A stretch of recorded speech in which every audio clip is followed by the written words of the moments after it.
During the COVID pandemic, when India was suffering due to its first and second waves, many in the opposition and so-called economic experts had said that India's economy will fall into a recession, while that of Sri Lanka and Pakistan will do better. But today, the situation is exactly the opposite.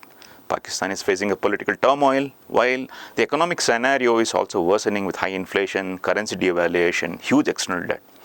In the south, the island nation Sri Lanka has an economic emergency which has spiraled into political crisis with mass demonstrations and overhaul of the present government, led by Rajapaksa. Till recently, there are news that Prime Minister Mahinda Rajapaksa, after quitting his position, has fled the country. So why did Sri Lanka come to such a position when its per capita income was much higher than India's till recently? So let us look at the reasons. First, tourism economy of Sri Lanka, which took a hit due to the terrorist attacks and the pandemic. It wouldn't be wrong if I say that the tourism sector runs the Sri Lankan economy. Sri Lanka's woes began in 2019 when a series of terrorist attacks on Easter Sunday brought tourism inflow to a sudden halt. Hospitality is a major revenue earner for the country, and this sector was badly hit. But there was hope of the tide turning in 2020, but that was not because of the pandemic, which brought a freeze in world travel for many months. The pandemic alone plunged 5 lakh people below poverty line, according to the World Bank. The subsequent misguided policies of the government worsened this situation. Let us look at the second reason: the poor foreign exchange and external debt management. Sri Lanka had to release its foreign exchange reserves to pay off government debt, shrinking its reserves on $6.9 billion in 2018 to $2.2 billion this year.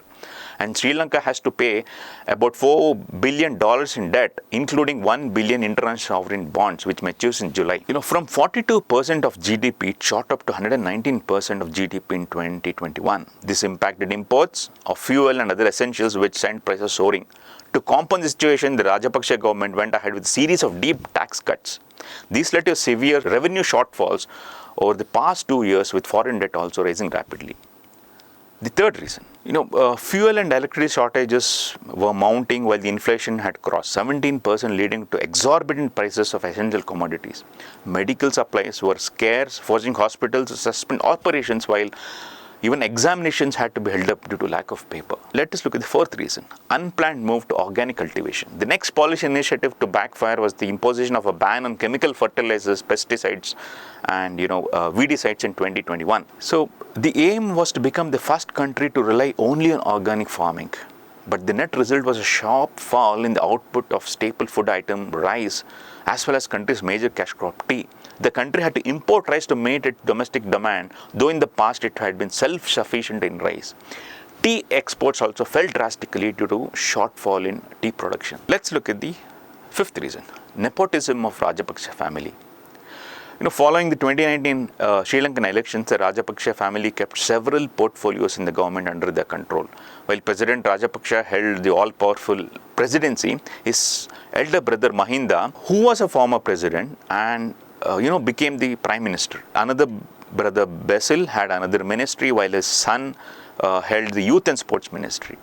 At one point of time, they say there were 44 people of the Rajapaksa family and extended family who held different portfolios in the government. Such was the hold of the Rajapaksa family on the government that nobody could question their decisions or their corruption, and the kind of nepotism is the practice.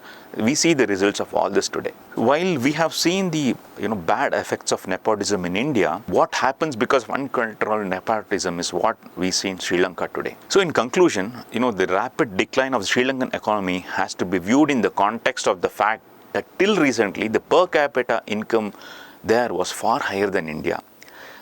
India's immediate response was to provide a $1 billion line of credit to the beleaguered economy, with about $500 million provided earlier for fuel purchases. India also sent shipments of badly needed diesel and rice. At this stage, India needs to play the role of big brother by providing financial and material support, even though the country has seen increasing influence from China in recent years. In fact, some of the observers have blamed investments in unproductive infrastructure projects of China and Sri Lanka's growing debt burden.